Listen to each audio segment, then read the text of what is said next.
Hello everyone, welcome to Falcon Overland. Now, I want to show you something that I've been developing over the last year. Now, that's the Falcon Overland's Powerhub.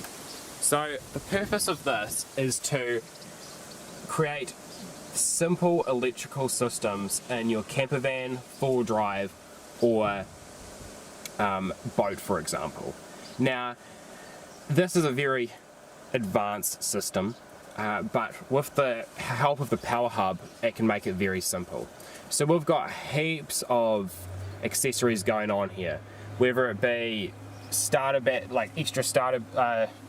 extra secondary batteries, DC-DC controllers, solar controllers, two inverters, 2000 watt and 3000 watt, an audio system, special DSPs for the audio system, lights, extra lights, reverse lights, radio, you name it, we've got it. Now, so how does the Powerhub help with this? Well, as you can see on the Powerhub, all you need to do is to add accessory, you just plug it in and you're good to go. For example, up the top it says start battery. All you need to do is run a lead from your start battery to here, screw it down and you're good to go. Secondary battery, do the same for your secondary battery. Your DC-DC chargers, you've got an output and you've got an input. You probably can't see it well on camera, but once you look closely you can see it. You just run your output to your output area and your input to your input area of your DC-DC charger. You want an AC charger, you plug in an AC charger, and same with your solar controller. Down the bottom here on the right hand side, or in the bottom kind of middle, we've got our 80 amp constant on load. So in here I tend to run my stereo, I've got my DC outputs for my Anderson plugs, I run my fridge off here, and I run a USB hub off here. We've also got some 200 amp outputs, and on there I run a second inverter, my 2000 watt inverter there. I've got another inverter underneath this draw system, and I have another, I call it a mini hub, and the mini hub is another power hub, but just a mini version that can go anywhere in the vehicle. So in a four-wheel drive, for example, I find the best thing to do is to have the Giga hub in the back or wherever your second battery is, and then you have a mini hub under the bonnet. In a camper van, you know, you'd probably do the Giga hub by the area and a mini hub in the back of the camper for your lights and stuff around your bed. In a motorhome, you may even have the Giga hub and two mini hubs. You can have as many mini hubs as you want. So what else can we do? So if you zoom out there, Brady, this is my camp kitchen. Now, my camp kitchen is quite a power-hungry camp kitchen. It consists of two 2000 watt induction hobs, an air fryer, coffee machine, and all I need to do is turn them on, plug this lead into here, and got my inverter already on. So if I want, I can make a coffee just by the press of the button. I can turn my air fryer on if I turn the switch on.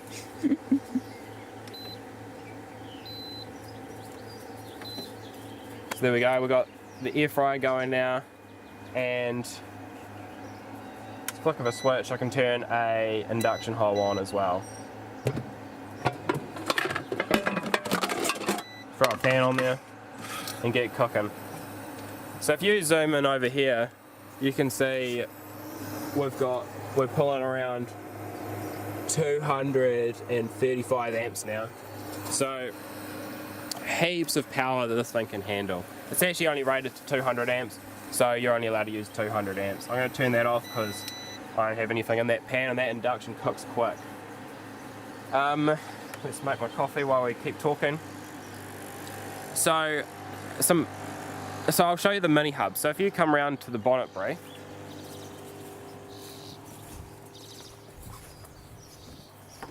Now excuse my very messy engine bay, we've just been forward driving, but this kind of shows kind of what environments these power hubs can kind of take. So up here we've got our mini power hub here. Now it's a little bit messy, yes I know, sorry. But basically all you need to do is, if you want to add your light bar, for example, I think this might be the light bar input here, all you need to do is unscrew this with just a normal Phillips head and then screw it down to just nice and tight. And I like to add these ferrules on the end. It's very easy, you just put the ferrule on the end and clamp it down, it clamps it shut. It just makes it a bit more of a neat install. You don't need to do it, but I recommend it. Now if you wanted your light bar to turn on when your headlights turn on, well, that's quite simple. This doesn't have it at the moment, but the next model will have a way of, if you have an input, so if you, each output will have the choice of being on a switch or have an input. So if you put put a signal that your high beams are on, put it to the input of that switch, it will turn your high beams on if you've selected the switch. You can do it the other way around, so no matter what you do, if you put your high beams on, your light bar will turn on regardless if the switch is on. Wouldn't recommend that for a light bar, but I would recommend it for something like a stereo. If you want your stereos to be turned on when you turn your car on, right? Well, to do that, you just need to have a input from the ACC of your vehicle, and it will work that way. So, as you can see, nice and waterproof. We've had water over the bonnet on this trip and gone for a heap of mud, and as you can see in there, it was looking smick. So come back, coffee's done, I forgot to turn that air fryer off. But yeah, this is the power hub. If you got any questions, feel free to contact me. Didn't tell you about the switches at the bottom, sorry. So those switches at the bottom there, that's basically like a mini hub inside the power hub. And you've got 8 switches there, which is controlled by the switch panel here. Bree, do you want to have a shine over on the switch panel? So like, for example, I've got my like rear lights here, which is just put these lights on up here. And then I can turn my radio on and listen to music while at camp. And this button over here is actually my twin compressor air compressors. So if you can see down in here, we've got 2 twin air compressors mounted under there.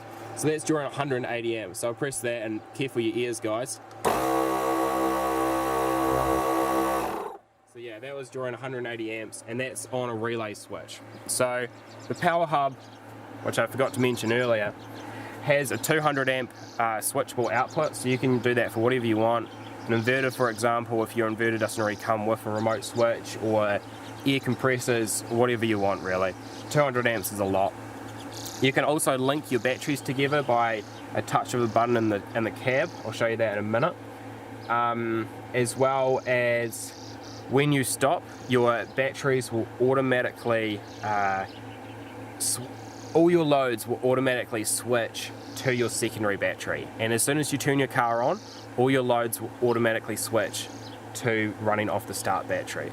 So when you're driving along and you've only got a 30 amp charger and you've wired your stereo to your secondary battery, you're pulling 30 amps from the stereo and then you're charging at 30 amps, and you get to camp and you haven't charged your battery at all. Well, this is great because everything, your fridge, everything is running off your start battery while driving, so you're getting the maximum power out of that DC-DC charger.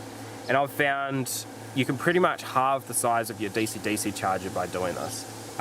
You tend to draw around 30 amps from all your accessories as you're driving along, between your stereo, your fridge,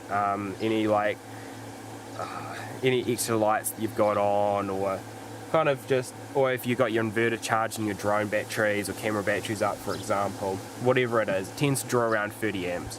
So that just allows you to have that, instead of a 60 amp charger, you can have a 30 amp charger and benefit from that. Also, I am running 480 amp hours of lithium battery, heaps I know, and I've only got a 30 amp charger. The reason I can do that is because one, we all know voltage, or the VSR relays, the voltage sensitive relays, don't do a good job. They don't charge the batteries up fully, but what they're really good at is charging the batteries up when they're at a low state of charge.